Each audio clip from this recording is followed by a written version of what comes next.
Hello and welcome everyone. আজকের এই video থেকে আমরা কিছু নতুন জিনিস শিখব। মেইনলি আমরা যেটা করব সেটা হচ্ছে আমরা অবজেক্ট ওরিয়েন্টেড প্রোগ্রামিং এর যে বেসিক কিছু জিনিস আছে সেগুলো শিখব। কিন্তু অবজেক্ট ওরিয়েন্টেড প্রোগ্রামিং এই সম্পূর্ণ জিনিসটা আমরা ডেডিকেটেডলি অন্য একটা সেকশনে শিখব, যেটা আমরা পাইথন দিয়ে করব। কিন্তু ডেটা স্ট্রাকচার অ্যালগোরিদম শেখার জন্য কিছু জিনিস আমাদের আপাতত শিখে রাখতে হবে। ওই বিষয়গুলাই আমরা এই অংশ থেকে দেখা শুরু করব। তো এখনকার যে এই সেকশন থাকবে, এই সেকশনে আমরা বেশ কিছু নতুন জিনিস শিখব। এটার জন্য আমি নতুন একটা ফাইল নিয়ে নিচ্ছি, যেটার নাম দিলাম হচ্ছে class.cpp। তো আমরা প্রথমে আগের মতনই হচ্ছে একটু দেখি যে আসলে আমরা কোন কোন জিনিস শিখব। আমরা হচ্ছে এই ক্ষেত্রে লিখে রাখি। প্রথমে যেটা আমরা দেখব সেটা হচ্ছে আমরা হচ্ছে হোয়াট ইজ ক্লাস।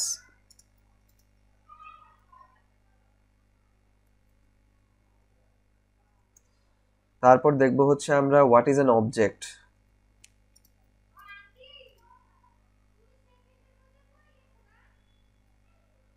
তারপর দেখব হচ্ছে আমরা creating class and object.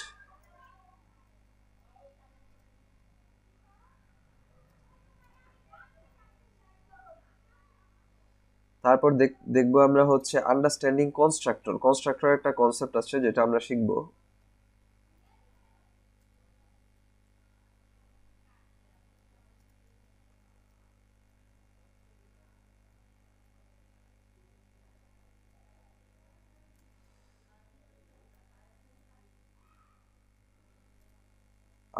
Creating dynamic object.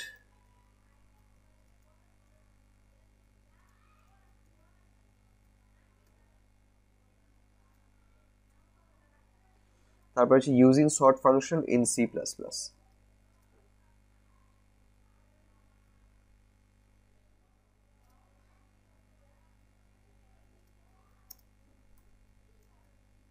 ওকে, তো এই বিষয়গুলো আমরা মেইনলি আমাদের এই সেকশন থেকে কভার করা শুরু করব।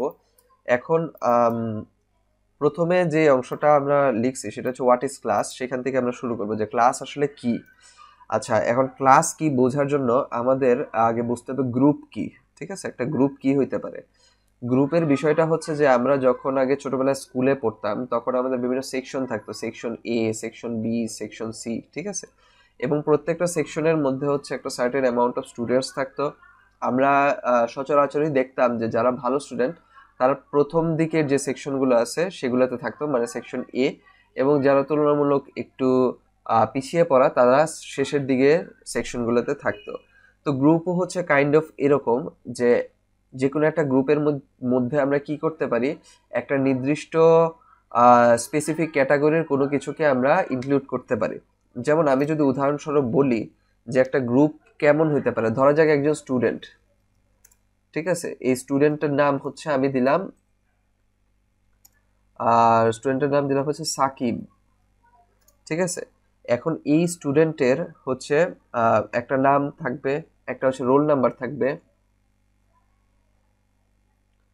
রোল নাম্বার ধরলাম আমরা 20। ঠিক আছে, তারপর এটা হচ্ছে সেকশন থাকবে, ও কোন সেকশনের। সেকশন থাকবে হচ্ছে ধরা যাক এ সেকশন দিলাম, এবং হচ্ছে তার জিপিএ থাকবে, জিপিএ ধরলাম 5। ঠিক আছে, তাহলে এই যে একটা স্টুডেন্টের টোটাল আইডেন্টিটি এখানে আমরা দেখতে পাচ্ছি যে একটা স্কুলে একজন স্টুডেন্ট আছে যার নাম হচ্ছে সাকিব, এবং পরবর্তীতে তার রোল, সেই রোলটা কত হচ্ছে, তার রোল হচ্ছে 20।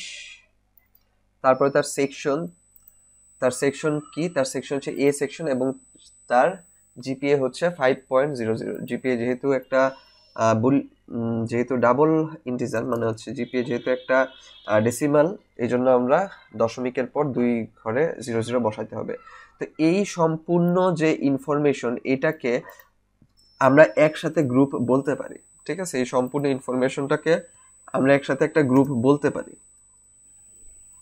ঠিক আছে, তো প্রোগ্রামিং এ এই যে গ্রুপ, এই সম্পূর্ণ গ্রুপকে আমরা কি বলবো, এই গ্রুপটাকে আমরা বলবো হচ্ছে ক্লাস। ঠিক আছে, এই গ্রুপটাকে আমরা বলবো হচ্ছে ক্লাস। তো এই ক্লাসটা আমাদের জানা দরকার কেন, কারণ হচ্ছে এই ক্লাসটা হচ্ছে মেইনলি আমাদের ডেটা স্ট্রাকচার অ্যালগোরিদম শেখার সময় অনেক বেশি পরিমাণ কাজে লাগবে। ঠিক আছে। আর আরেকটা উদাহরণ দিয়ে বোঝায় যে এই যে এই গ্রুপটাকে আমরা ক্লাস বলবো কেন, এটা আমাদের কেন করতে হচ্ছে। কারণ ধরা যাক যে আমি একজন স্টুডেন্ট নিলাম, ধরা যাক তার নাম হচ্ছে রাকিব, ঠিক আছে। এখন রাকিব নামের যে স্টুডেন্ট আছে সেই স্টুডেন্টটার রোল কত হবে, সেটার তো রোল যে কোনো রোল হইতে পারে, 1 হইতে পারে, 2 হইতে পারে, 3 হইতে পারে, ঠিক আছে। তারপর তার সেকশন তো যে কোনোটা হইতে পারে, ABCD, তার জিপিএ তো যে কোনোটা হইতে পারে।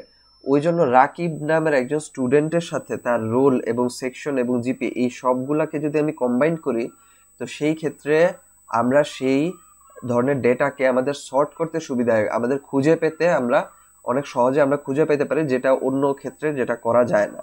এখন ক্লাস কিন্তু এক ধরনের ডেটা টাইপ, ঠিক আছে, এটা একটা ইম্পর্টেন্ট জিনিস।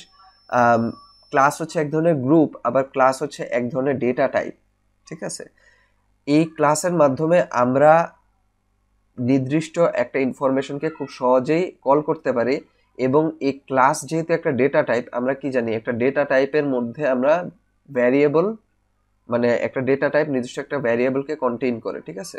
তো এই ক্লাসের যে ভ্যারিয়েবল, সেই ভ্যারিয়েবলগুলো হচ্ছে এই ভিতরের যে অংশগুলো, এগুলো হচ্ছে এগুলোর ভ্যারিয়েবল। মানে এই ক্লাস ডেটা টাইপটার ভিতরে এই ভিতরে যে প্যারামিটারগুলো আমরা দেখতে পাচ্ছি, যেমন student name, roll, section, GPA, এগুলো হচ্ছে তার ভ্যারিয়েবল এবং যেগুলোকে অবজেক্ট বলে। এখন ডেটা টাইপ মূলত হচ্ছে দুই ধরনের। ডেটা টাইপ হচ্ছে দুই ধরনের।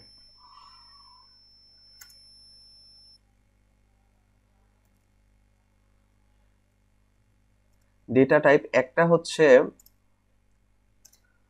আমরা বলতে পারি একটা ডেটা টাইপ হচ্ছে বিল্ট ইন ডেটা টাইপ, ঠিক আছে, built in data type, built in data type, ঠিক আছে একটা। তো বিল্ট ইন ডেটা টাইপের এক্সাম্পল কি কি হতে পারে সেটা আমরা অলরেডি ব্যবহার করে আসছি, যে যেসব ডেটা টাইপগুলোতে আমরা হচ্ছে ইন্টিজার, ক্যারেক্টার, ডাবল, ঠিক আছে, এগুলো হচ্ছে built in data type. Character,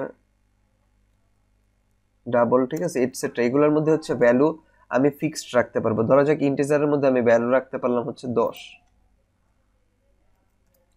তারপর হচ্ছে ক্যারেক্টারের মধ্যে হচ্ছে আমি বিভিন্ন ক্যারেক্টার যেগুলো আছে সেগুলো রাখতে পারলাম, যেমন হচ্ছে আমি রাখলাম হচ্ছে ধরা যাক A, ঠিক আছে। তারপরে ডাবলের মধ্যে হচ্ছে আমরা একটা ফ্লোট ভ্যালু দিতে পারি, ঠিক আছে। ধরলাম আমরা দিলাম হচ্ছে 2.75 এরকম, ঠিক আছে।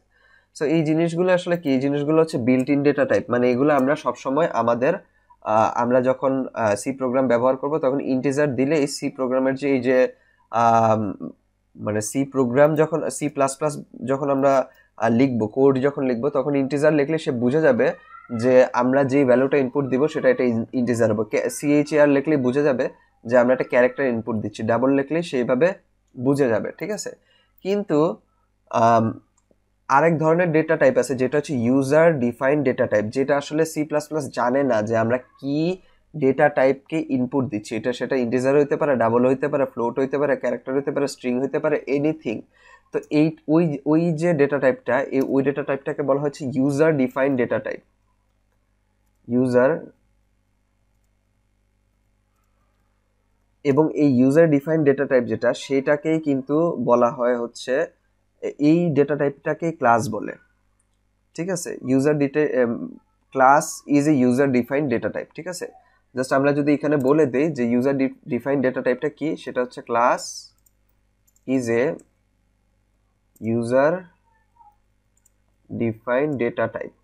অর্থাৎ ক্লাস ডেটা সেটা হচ্ছে আমি ইউজার, মানে ইন্টিজার যখন আমি কিবোর্ডে টাইপ করি তখন তো আমাদের প্রোগ্রাম বুঝে যায় যে সেটা একটা ইন্টিজার, একটা সংখ্যা ইনপুট দেবো, এখানে আমি কোনো ক্যারেক্টার ইনপুট দিব না। কিন্তু কিছু ডেটা টাইপ আছে যেটাকে আমাদের প্রোগ্রামকে বুঝাইতে হবে, সো সেই জিনিসটা আমার ইউজার, মানে আমি প্রোগ্রামকে বুঝাবো যে আমি কি ধরনের ডেটা টাইপ দিব। সো এই ধরনের ডেটা টাইপটা হচ্ছে ক্লাস। যে ক্লাস আমি যদি লিখি সাধারণত আমার প্রোগ্রাম বুঝবে না যে আমি কি ধরনের ডেটা টাইপ দিব। তো সেই জন্য ক্লাসকে আমাকে প্রথমে ডিফাইন করে বুঝাই নিতে হবে যে ক্লাসের ভিতরে আমি যে ভ্যারিয়েবলগুলো রাখবো সেই ভ্যারিয়েবলগুলো কোন ডেটা টাইপের অন্তর্ভুক্ত। ইউজার ডিফাইন ডেটা টাইপকে আগে ডিফাইন করার পর ভিতরে হচ্ছে যে বিল্ট ইন ডেটা টাইপগুলো আছে সেগুলোর মাধ্যমে ডেটা টাইপটাকে আমাদের সংজ্ঞায়িত করতে হবে যে এই ধরনের ডেটা টাইপ আমরা এই ভ্যারিয়েবলের মধ্যে দিব, তারপরে আমাদের কাজ শুরু করতে হয়। এখন এইখানে যে ক্লাস, অবশ্যই যদি একটা ডেটা টাইপ থাকে তাহলে সেই ডেটা টাইপের মধ্যে একটা ভ্যারিয়েবল আমরা ইনক্লুড করব, ঠিক আছে। সো সেই ক্ষেত্রে ডেটা টাইপের মানে হচ্ছে ইউজার ডিফাইন্ড ডেটা টাইপ বা ক্লাসের ভ্যারিয়েবল কি, ক্লাসের ভ্যারিয়েবল যদি আমি এক কথায় বলি সেটা হচ্ছে object is a variable of user defined data type. Object is of user defined data type, অথবা আমি এইভাবে বলতে পারি যে object is variable of class, ঠিক আছে, object is variable of class, ঠিক আছে। ক্লাসের যে ভ্যারিয়েবল সেটাকে আমরা কি বলবো, অবজেক্ট বলবো। ক্লাসের ভ্যারিয়েবলকে অবজেক্ট বলে এবং ক্লাস হচ্ছে একটা ইউজার ডিফাইন্ড ডেটা টাইপ, ঠিক আছে। এই ক্ষেত্রে একটা বিষয়, কিছু বিষয় আমাদের একটু মনে রাখতে হবে যে যেমন আমি যদি আরেকটু ইলাবোরেটলি জিনিসটা একটু বুঝাই তাহলে আমি আশা করি জিনিসটা একটু ক্লিয়ার হবে। যেমন আমি কি জানি যে ধরা যাক ইন্টিজার, ঠিক আছে, ইন্টিজার এ। এখন ইন্টিজার কি, ইন্টিজার হচ্ছে একটা ডেটা টাইপ,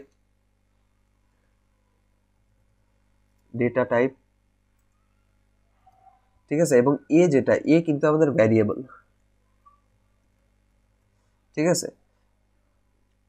কিন্তু যদি আমি বলি এখন ক্লাস, ঠিক আছে, ধরা যাক আমরা হচ্ছে সেম ভাবে আমাদের ইউজার ডিফাইন্ড ডেটা টাইপ মানে একটা গ্রুপকে আমরা ইনক্লুড করবো, তো আমরা কি লিখবো, ইন্টিজারের জায়গায় আমরা কি লিখবো, ক্লাস লিখবো, ঠিক আছে, ক্লাস লিখবো। ক্লাসও একটা ডেটা টাইপ, ঠিক আছে, কিন্তু ক্লাসটা কি ইউজার ডিফাইন্ড মানে আমি ডিফাইন করব, কম্পিউটার বুঝবে না, মানে হচ্ছে সিস্টেম আমাদের বুঝবে না। সিস্টেমকে আমাদেরকে ইনস্ট্রাকশনের মধ্যে বুঝাই দেবো যে ক্লাসের ভিতরে আমরা কি কি রাখবো, সেইটা ক্লাসের ভিতরে যা যা রাখবো সেগুলো কি বিল্ট ইন দিয়ে বুঝাই দিব, ঠিক আছে, বিল্ট ইন ডেটা টাইপের মাধ্যমে। ওকে, সো ক্লাস যেহেতু লিখলাম নিশ্চয়ই ক্লাসের একটা কি ভ্যারিয়েবল থাকবে। তো ক্লাসের পর যেমন আইএনটির পর আমি এ দিলাম, এ হচ্ছে ভ্যারিয়েবল। তো ক্লাসের পর আমি একটা নাম দিতে পারি, ঠিক আছে, ধরলাম এই যে স্টুডেন্ট যে সাকিব, আমি তার নাম দিতে পারি, ঠিক আছে।